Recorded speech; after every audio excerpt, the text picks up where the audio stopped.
A ideia de comemorar os 170 anos de nascimento do imperador Dom Pedro II é uma ideia que nasce dentro do Círculo Monárquico do Rio de Janeiro e é desenvolvida para as comemorações do dia 2 de dezembro. Dom Pedro II criou e engrandeceu inúmeras instituições no Brasil. São elas hoje que, juntas conosco, estão prestando esta homenagem ao imperador. Pensar em Dom Pedro II é ir mesmo à raiz da nossa nacionalidade. Dom Pedro II foi um homem que, durante toda a sua vida, amou, sobretudo, o nosso país. O Círculo Monárquico quer convidar a todos os brasileiros a demonstrarem o mesmo amor que Dom Pedro II demonstrou pelo país até o final de sua vida.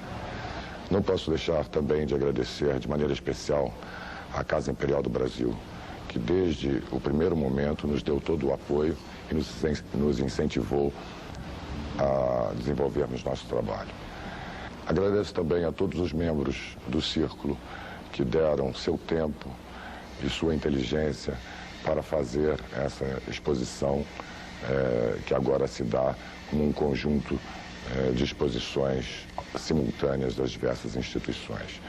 Finalmente, é preciso, sobretudo, agradecer ao imperador, que deu a esse país a grandiosidade do império e que o pôs ao par às grandes nações do mundo.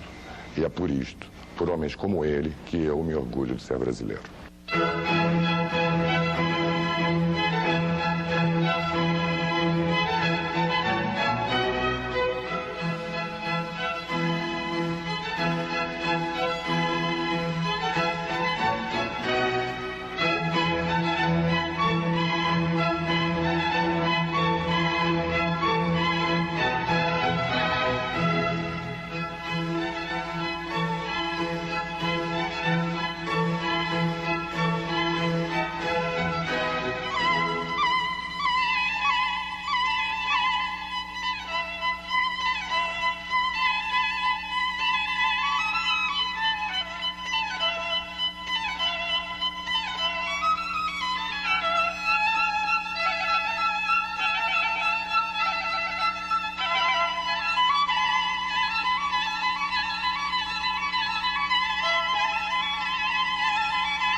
Eu sempre procuro saber um pouco sobre Dom Pedro II, claro. Mas de vez em quando eu peço também os fatos importantes que aconteceram em Dom Pedro II, como a coragem que ele teve quando ele pegou o cargo de imperador aos 14 anos, né? E outras coisas como a Guerra do Paraguai também, que a... Qual é a sua idade? 13. Se você tivesse que assumir essa responsabilidade daqui o ano que vem, como é que você acha que seria para você? Bom, eu ficaria um pouco nervoso, claro, mas se fosse preciso, claro que eu entraria. Eu tentaria fazer o melhor que eu pudesse. O Brasil, naquela época, era estável, rico, poderoso, bondoso, tranquilo, benfazejo, respeitável, honrado. Era um reflexo da grande personalidade de Dom Pedro II. Ele, quando começou a reinar, encontrou o Rio de Janeiro com umas 30 e poucas escolas. Quando terminou o seu reinado, em 89, havia mais ou menos 7.000 escolas no Rio de Janeiro. E isso se deve ao grande empenho pela cultura de nosso povo, que tinha Dom Pedro II. Dom Pedro II vigiava também a política. Ele intervia não muito nem frequentemente.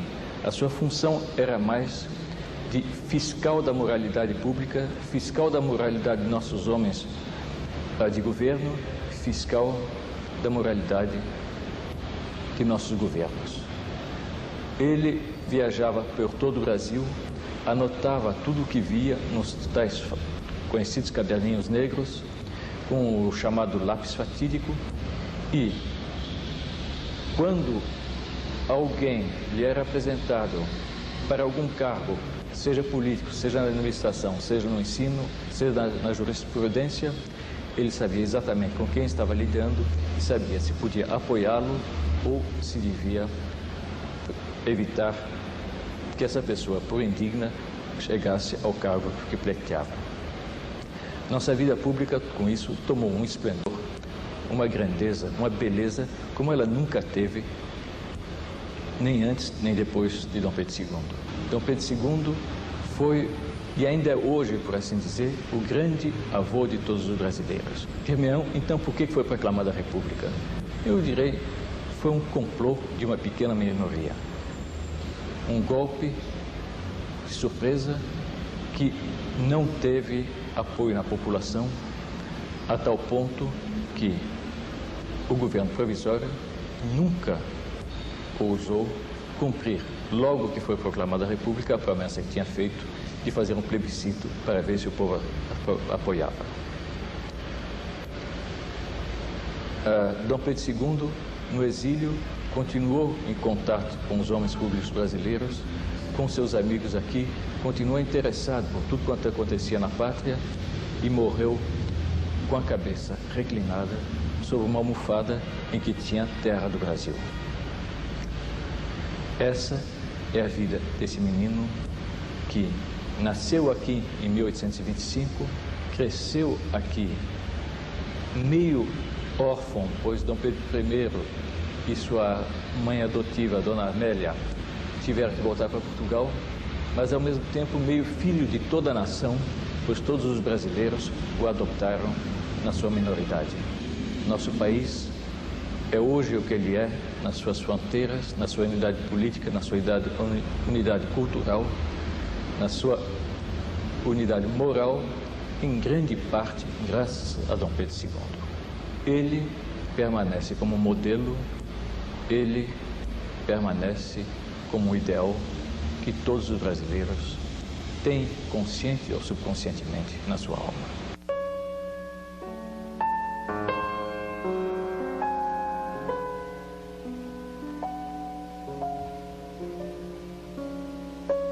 Você que tanto tempo faz, você que eu não conheço,